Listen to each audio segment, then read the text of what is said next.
Proverbs chapter 12, verse 13. We're about halfway through chapter 12. Evildoers are trapped by their sinful talk.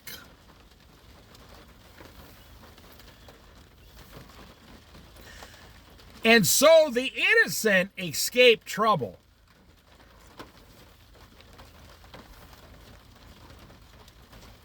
You know, you go to court today, you think you're going to lie to a judge.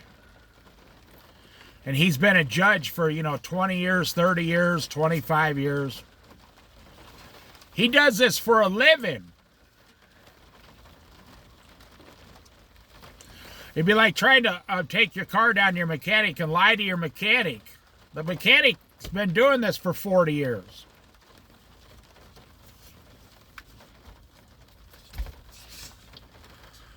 Evil people try to lie their way out of everything.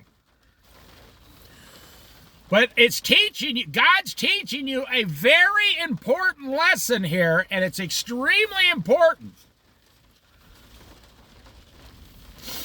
It's so important, I'm just going to make this one verse on this Bible study, and I'm going to keep it under 10 minutes for you. That's right, there's a first time for everything. Evildoers are trapped by their own sinful talk.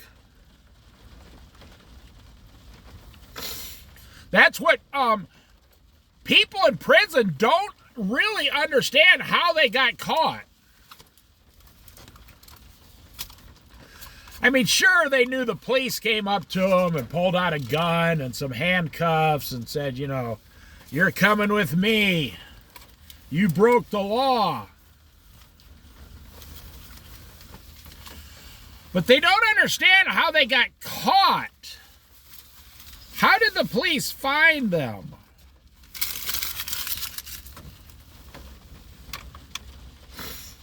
Well, because they don't understand the principle of Jesus Christ.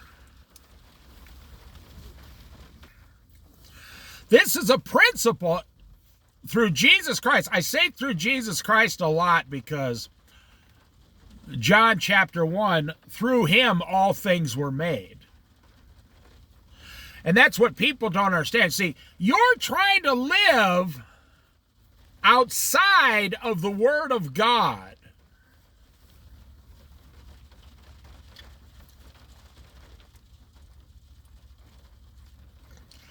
You're not having very much success, are you? I know because I live, and I'm not bragging or not, I'm just telling you, I'm encouraging you. I lived most of my life, the majority of my life, inside the Word of God. The principles in the Bible. Now, that doesn't make me saved. No, that doesn't make me saved. Only faith, my faith in Jesus Christ makes me saved. I'm talking about daily living, how to live daily without hitting your head with a hammer every 5 minutes. I'm talking about daily progress, daily profits, daily success, daily joys.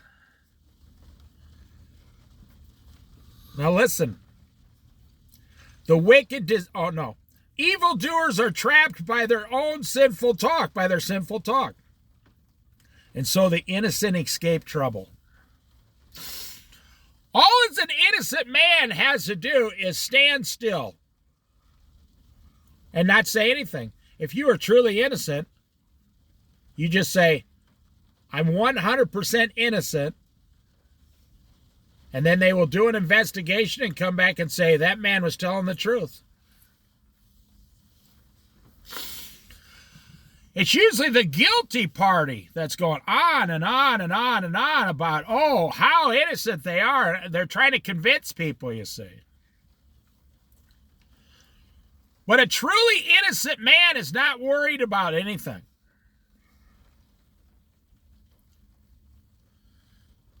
But I want to get back to this the last 5 minutes here. There's a principle on this earth called sowing seeds, planting seeds. I got a little bit of a sniffle here. Sowing seeds, planting seeds. You will reap the fruits of what you planted. The reason you are failing in life is because you planted the wrong fruits. Let me give you an example. You and your wife got in a car, drove down to the bank 15 years ago and said, we want to buy a house. You planted a big, huge seed. And they said, okay, $2,000 a month. Or maybe back then it was only $1,200 a month, $1,500 a month. Today it's $3,900 a month for a medium average priced home in America.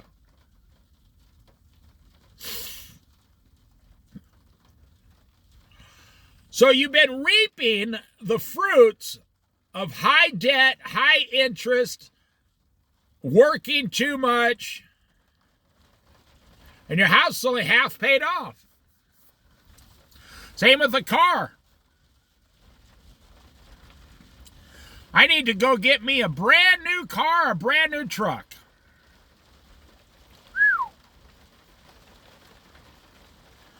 That must really piss people off. At the beginning of this year, and I'm not making this up, you can go to the car lots and look.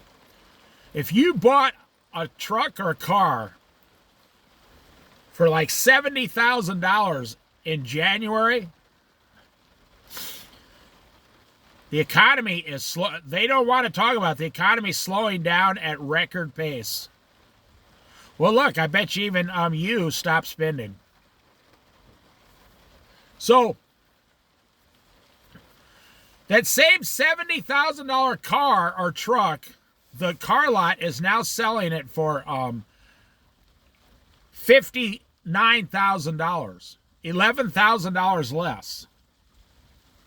So if you bought a $50,000 car in January, they're now selling that for $40,000. So you just spent an entire year paying $10,000 in payments on something, and then at the end of the year, they lower the price $10,000. That must piss you off. And it should, because you were stupid. You could have waited 10 months, got $10,000 off the car, and then the $10,000 you paid. So you bought it for $70, now you only owe $60, but now they're selling it for $60, so you would have only owed $50, you would have saved $20,000. Wow. Because they can't sell them. I told you this $100,000 truck thing, that's just a phase. It's a decade phase. Because in 10 years, those $120,000 Duramax trucks, they're going to have 300,000 miles on them. They're ready to blow up. They're going to be worth about $8,000. Yeah. But they won't really be worth much of anything because they'll have 300,000 miles on them. They won't be worth anything.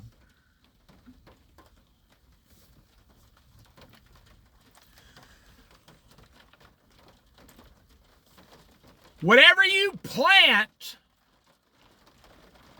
that's what you're going to receive. It might not be today. It might not be next week. It might not be tomorrow. But it's coming. And you're going to have to reap what you have sown.